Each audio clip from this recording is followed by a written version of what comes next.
Hi, folks. Welcome to the Prepared Homestead. This is Travis. Thank you all for stopping by to watch. Well, the situation in California that everyone is really focused on right now does not appear to be getting any better. The Pentagon is reporting that there are now 300 National Guard troops that have been federalized, that are on the ground. They are there to guard federal interests, detention centers, things like that. There has not been an insurrection act order issued by the president, but there are many people in the GOP conservative camp that are saying that he should. There is violence on the streets. There's plenty of videos out there of cars burning and bricks being thrown and, all kinds of stuff like that. But honestly, and this is why I think that this situation is bigger than just a few people in LA and New York and wherever protesting. I think that this is a planned, orchestrated event to cause something else to happen. So you've got folks on the right, the conservatives, they're coming out, like I said, and they're saying, hey, an insurrection act needs to be happening. We need to deploy Marines. The Secretary of Defense have already said that there's Marines on standby. These are active duty Marines on standby to go in and assist the National Guard if needed. So there's that. They're calling for an insurrection act, calling for martial law to be ordered. On the right, on the left-hand side, you've got a lot of California Congress people, the mayor, the sheriff, the governor, all these people that are saying that, we need to push back on this, that they're trying to start martial law. They're going to, send the military throughout the streets. They're dramatizing the whole situation too. And there's already calls for a potential secession of California. Now, before everyone gets really excited when you hear that, there has been there's a bill, from my understanding, that's supposed to be on the ballot, I think, this fall. And all it is, it's not a secession bill. It's just to create some type of discovery, committee to try to figure out if it's even viable to secede. And the governor this week had already said there in California had already said that if the president cuts off federal funding to California, then California will cut off the taxes to the government. And for those of you that don't know, payroll taxes, federal payroll taxes, are actually collected by the state. So when you have taxes taken out of your payroll that are federal, that money doesn't immediately go to the federal government. It goes to the state that you're living in, and the state puts it all together and sends it to DC. And so California is saying, hey, well, then we just won't send you that money. This has been tried by other states over the past few decades for various reasons. So it's not the first time that's ever happened. But we're seeing a big divide. And both sides, in my opinion, are really, seems like that they're both trying to escalate this. So I think that it is. I think that it's probably a little bit bigger than what we even see and think. At the same time that this is happening, of course, there's all this other stuff. Apparently, the intel from both NATO and the United States is that Russia is getting ready to just stomp Ukraine into the ground, that they're going to be dropping lots of bombs and missiles and hundreds of drones. The news is reporting that there is movement of Russian assets, indicating that this may be happening in the next, say, 24 to 48 hours. So that's big, while the stuff here in the United States and California is really distracting a lot of people from that. But probably the biggest thing that I think that hit the news today, that shockingly, I like hardly anyone is talking about this. The International Atomic Agency, or whatever it's called with the UN, they released another report on Iran. Remember, just recently, they released a report stating that Iran has definitely produced way more, uranium and nuclear materials than they're allowed to. and that they're producing enough to make a bomb every month, a nuclear bomb every month, and that they have, enough already to make 10, 12, 15 bombs, and, they could throw a bomb together in less than a week or so. That was the report a week or so ago, week and a half ago. Well, today they released another report stating that they have solid evidence that Iran actually has done a test detonation. They believe it was underground, but there's evidence to show that they have done at least one, maybe more, but at least one test detonation of a nuclear weapon. That would make them only the 10th nation on the planet to actually do so.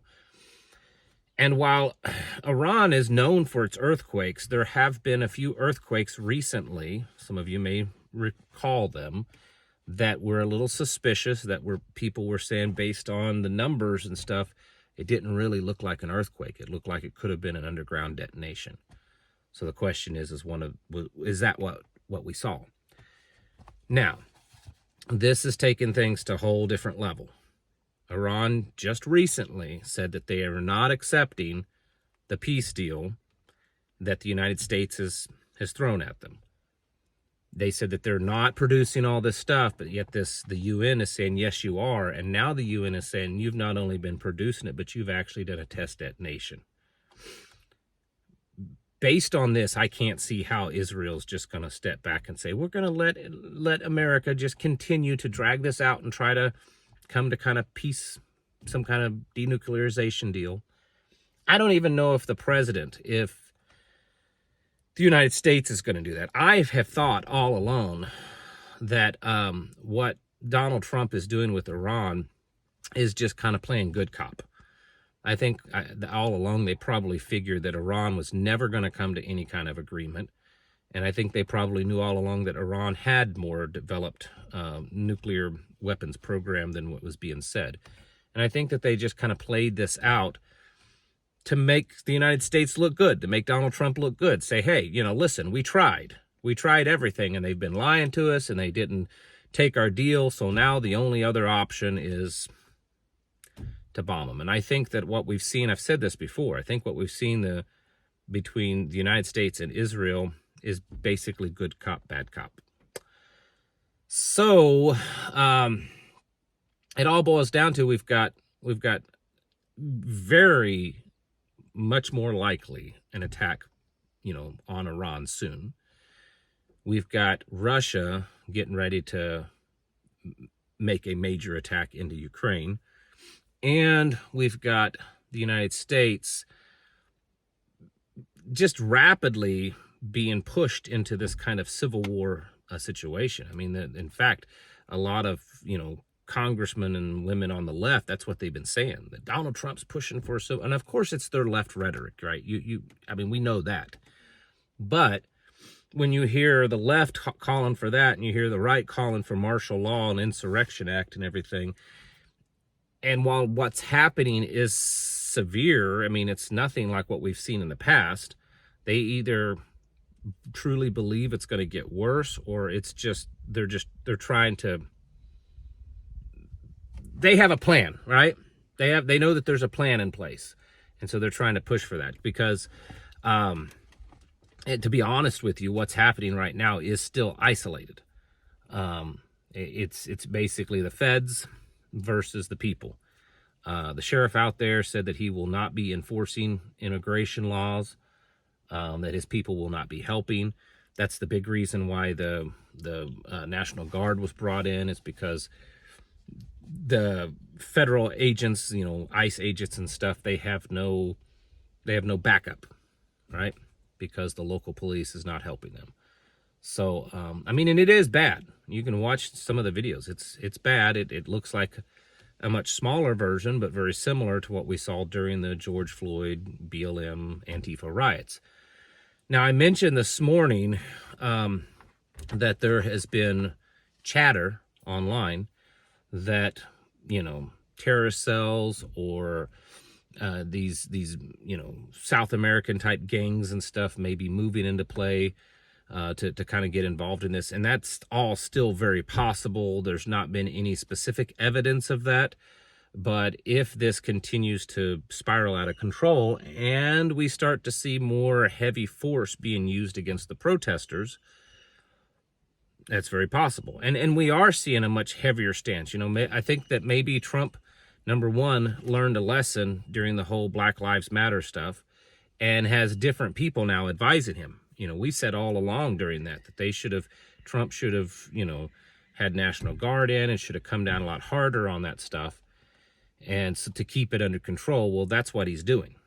You know, I guess he's learned his lesson and he's got different advisors, obviously. So they're coming down pretty hard on them.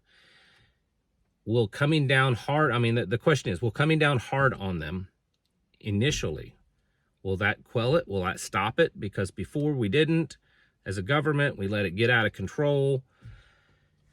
Now it's just really kind of getting started, and you've got, you know, troops and everything coming in to stop it. Will that stop it, or will it just incentivize and energize all the other people watching this, you know, different Antifa groups and terrorist cells and gangs and just activists in general? Will it, you know, energize them? Say, oh, our comrades are being beaten by these, you know, these army and feds and stuff. I don't know.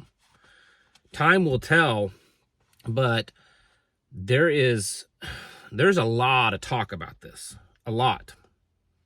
Like it's bigger than it really is. I mean, it is big, don't get me wrong.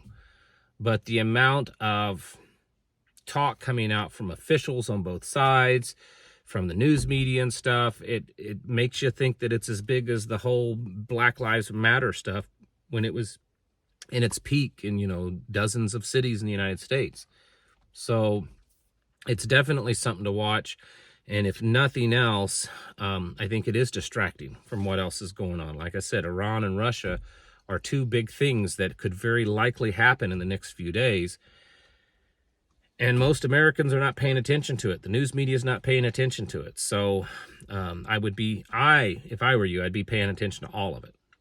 Because it, you know, it's all on just, like, it seems like it's on a knife's edge right now of just spiraling out of control. So anyways, I mean, in the end, we all know, like I said, that this is all moving us further down, you know, the playing field on purpose, and not to get so wrapped up in these events that we forget that, you know, we learn from them. We use the intel that we gather from them to help us become more prepared and grow and all that kind of stuff, but not to get just obsessed with them, with these events, because that's when you get sucked in. You know, in the end, it's a new world order. That's what all is being done. And it's just, I think at this point, it's not a battle for whether or not to have a new world order. It's a battle for who's going to run the new world order. And in my opinion, no one should. It's all bad. It's all being run by AI and robots and all this kind of stuff. So anyways, get your houses in order, folks. There's some crazy things. This may be a wild week coming up. There's a lot of possibilities of some big things going off. So get ready. Get yourselves prepared mentally, physically, and spiritually. Thanks for watching. Catch you in the next video.